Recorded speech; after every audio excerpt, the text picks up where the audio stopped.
ये सोने की चिड़िया मेरा ख्वाब है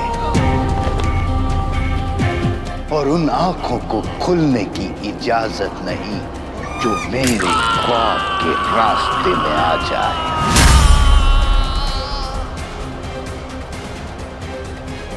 मेरे सोने की चिड़िया दलायस आ रहा है।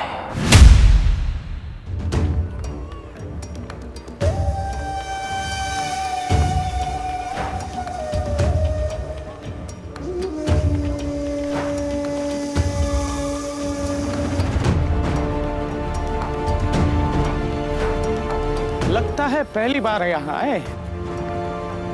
देखने से ही लगता है जो पहली बार यहाँ आता है उसकी आंखें फटी की फटी रह जाती हैं। कौन हो तुम? मैं हूँ तरकश और मैं हूँ तलवार।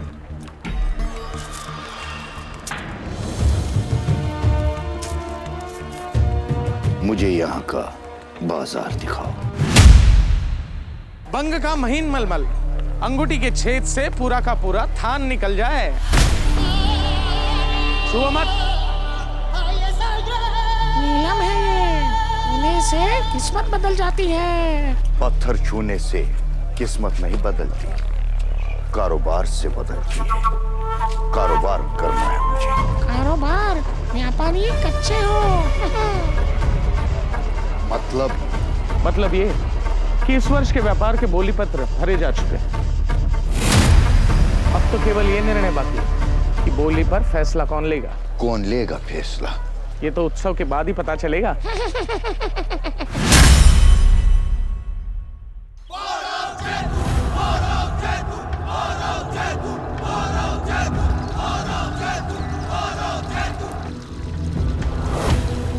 शत्रुता के वार्षिक महोत्सव में अमर्त्य शिवदत्त आपका स्वागत करता है।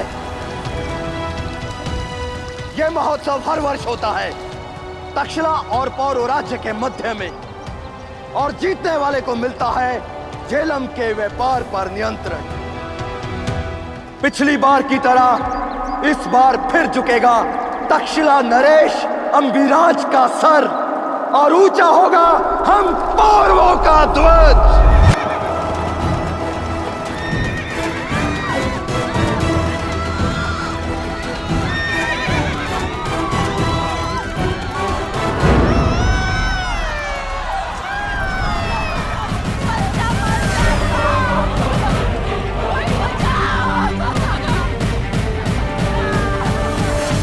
वो बालक हमारे शत्रु राज्य का था अनुसुईया, और शत्रुता भुलाई नहीं निभाई जाती है। बालक राष्ट्र का भविष्य होते हैं और आज की शत्रुता के लिए मैं अपने देश के भविष्य के साथ नहीं खेल सकती ज्येष्ठ। भविष्य वो होता है जो अब तक घटा नहीं। मैं आज की बात करता हूँ, और आज जो खेल मैं खेलूंगा उसे पौरव कभी भूल नहीं पाएंगे।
तुम्हें आदर सत्कार का ज्ञान हो या ना हो, परंतु हमें अतिथि की मर्यादा का ज्ञान है। हमारी ओर से भेंट स्वीकार करें। मेरी मानो तो ये नथ पहनकर प्रजा के सामने आओ। आखिर उन्हें भी तो पता चले कि बमनी से बड़ा होने के बाद भी तुम राजा क्यों नहीं बन सके?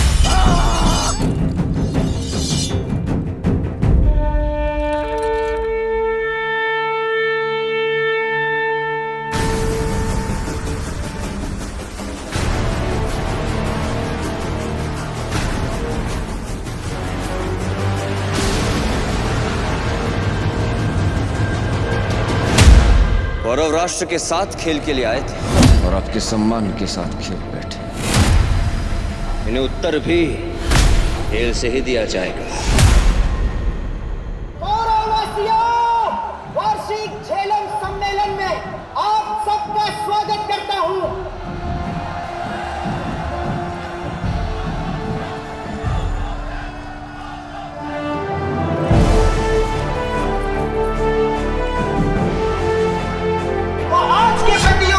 प्रतियोगी कौरव नरेश बमनी और तक्षशिला नरेश अंबिराज का यहां इस महोत्सव में स्वागत करता हूं।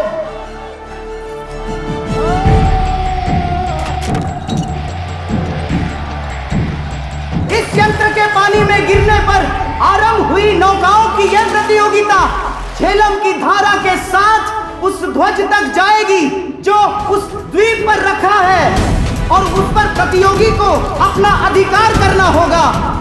ध्वज के उस अधिकारी को मुख्य धारा पर खड़ी उस नौका तक पहुंचना होगा। उस नौका के सबसे ऊपरी तल पर जो विजयी ध्वज लहराएगा वही विजेता कहलाएगा।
धन्यवाद कि आपने खेल को खेल ही रहने दिया, युद्ध नहीं बनाया। खेल था इसीलिए तो अंबिराज जीवित बच गए। युद्ध होता तो कदाचित तक्षशिला को नया राजा ढूंढना पड़ता। पौरव राष्ट्र की जनता को बताते हुए मैं अति प्रसन्न हूं कि पिछले वर्ष की अपेक्षा इस वर्ष हमें अधिक लाभ हुआ है। फायदा अगर कम हो तो वो भी नुकसान ही होता है हुजूर। आपको इस सारे कारोबार का महसूल 2 करोड़ सोने के सिक्के मिला है। मैं आपको इस सब का 10 करोड़ देने को तैयार हूं। जो 10 मूल्य की वस्तु के 50 दे दे वो या तो मूर्ख होता है या फिर धूर्त, और मूर्ख और धूर्त दोनों का ही साथ विनाशकारी होता है। जिसका प्रस्ताव ही अविश्वसनीय हो वो स्वयं विश्वास का पात्र नहीं होता। फारस के व्यापारी दरायस, हमारे यहाँ व्यापार का आधार सिक्कों की खनक नहीं, विश्वास की चमक है। हम धन के लिए व्यापार नहीं करते, हम व्यापार संबंध बनाते हैं, संस्कृति के आदान प्रदान के लिए।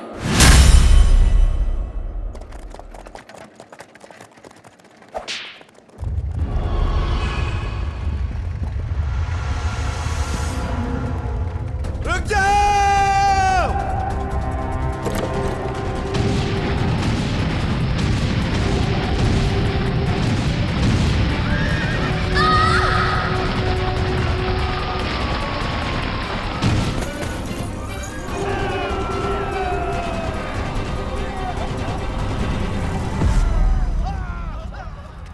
आज तुम पौरव राष्ट्र की सीमा नहीं, अपनी मौत का घाट पार करोगे विराट।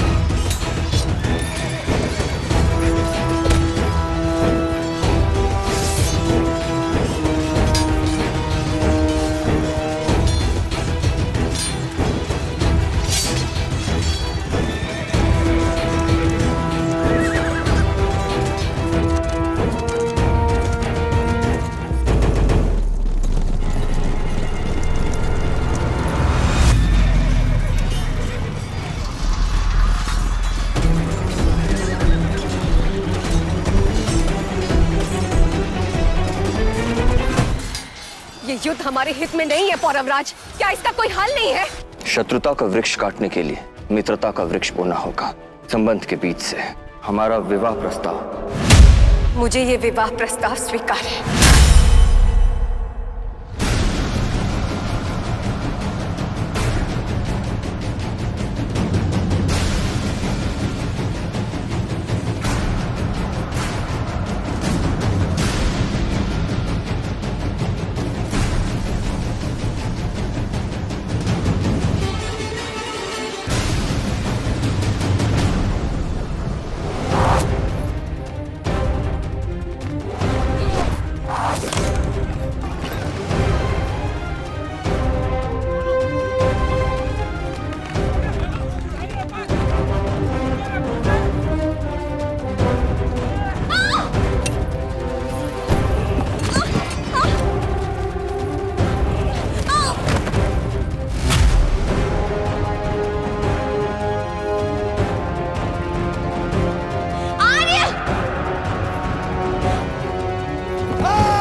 कहा था ना, केवल डराना,